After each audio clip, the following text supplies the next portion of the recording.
Do you ever wonder what those big flashing red lights, bells, and gates are supposed to mean at railroad crossings? Well, you'd be surprised how many people don't even see them or just choose to ignore them. Well, they're designed to activate when a train is some distance away from the crossing and warn people of the oncoming train.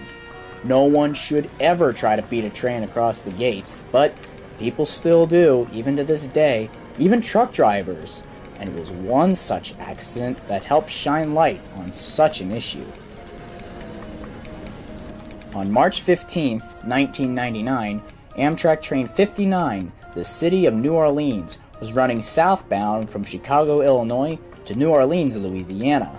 The train was hauled by two P-40DCs, 807 and 829.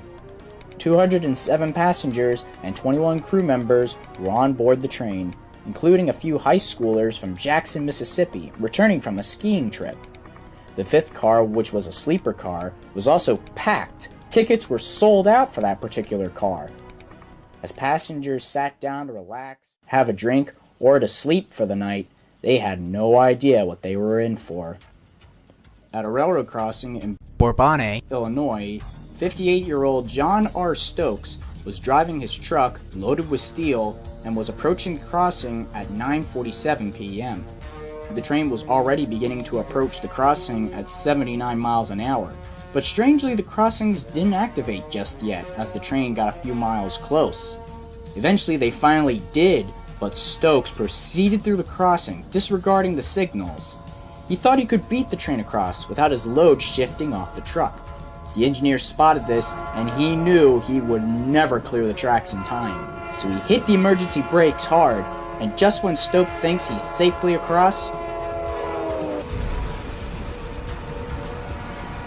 the train clips the back of the trailer and swings it out of the way.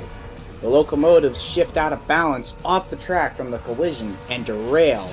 11 of the superliner coaches behind the train also derail and pile up with the engines. The sight was stunning and horrifying. The train cars zigzagged into what looks like a tree, or a key, depending how you look at it. The engines spill their fuel from the force of the collision, and burning fuel leaks into a few of the coaches, including that one fully booked sleeper car. Passengers were tossed around by the force. It's amazing that anyone could have survived such a violent crash. When rescue crews arrived, they had a hard time getting people out of the train cars while firefighters battled that diesel fuel-fed fire. In the end, 13 people died. 122 were injured. Stokes, however, was lucky the cab of his truck wasn't hit by the train, but despite that luck, he also sustained minor injuries. After the accident, it was clear that truck driver Stokes was the main one at fault for the crash.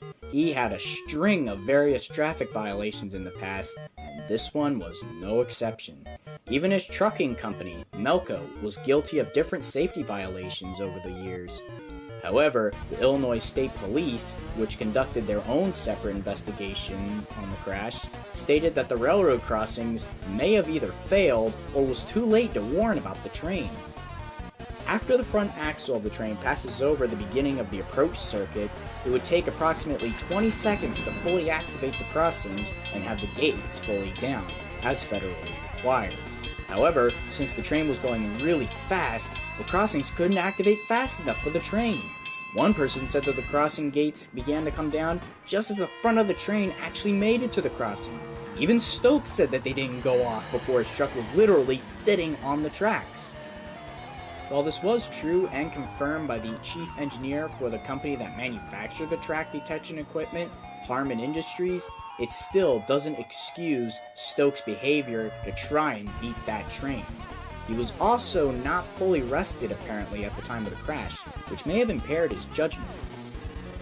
In the end, on September 21st, 2004, Stokes was charged with logbook and hours of service violations and sentenced to 2 years in prison. He also lost his job at Melco and his license. Melco and Stokes also had to settle plaintiffs in over 31 cases relating to the crash.